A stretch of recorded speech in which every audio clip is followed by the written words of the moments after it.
Finally మనమైతే ఊర్లోకి వచ్చేసాము. Right side and left side 2 కమాన్లు ఉంటాయి. ఇది లెఫ్ట్ సైడ్ ఇది గుట్టకు వెళ్ళే దారి.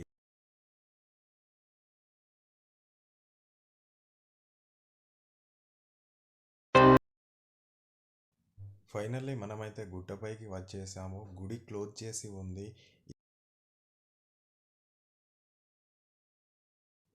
ఇప్పుడైతే గుడి క్లోజ్ చేసి ఉంది కాబట్టి ఇలా ఉంది.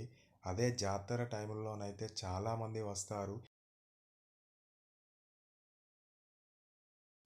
ఈ శివలింగాన్ని పాండవులు ప్రతిష్ఠించిన లింగము. దీని పక్కనే ఒక దారి ఉంటుంది పైకి వెళ్ళడానికి. అలాగే స్టెప్స్ కూడా ఉన్నాయి. పైన కూడా కొన్ని ప్లేసెస్ ఉన్నాయి.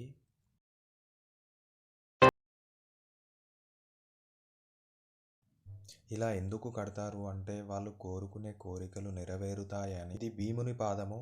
అది కూడా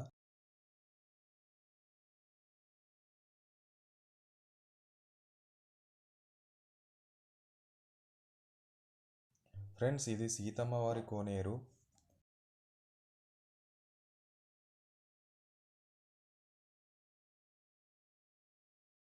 ఇప్పుడు మనమైతే గుట్టపై నుంచి వెళ్ళి కిందికి వచ్చాము. ఇప్పుడు ఊర్లో ఉన్న గుడి దగ్గరికి అయితే వెళ్దాం. మనమైతే ఊర్లో ఉన్న గుడి దగ్గరికి కూడా వచ్చేసాము. ఇది మెయిన్ ఎంట్రన్స్. ఇది గుడి అయితే ఇప్పుడు ఇది కూడా క్లోజ్ చేసే ఉంది. ఇది జాతర టైంలో మాత్రం చాలా బాగా జరుగుతుంది.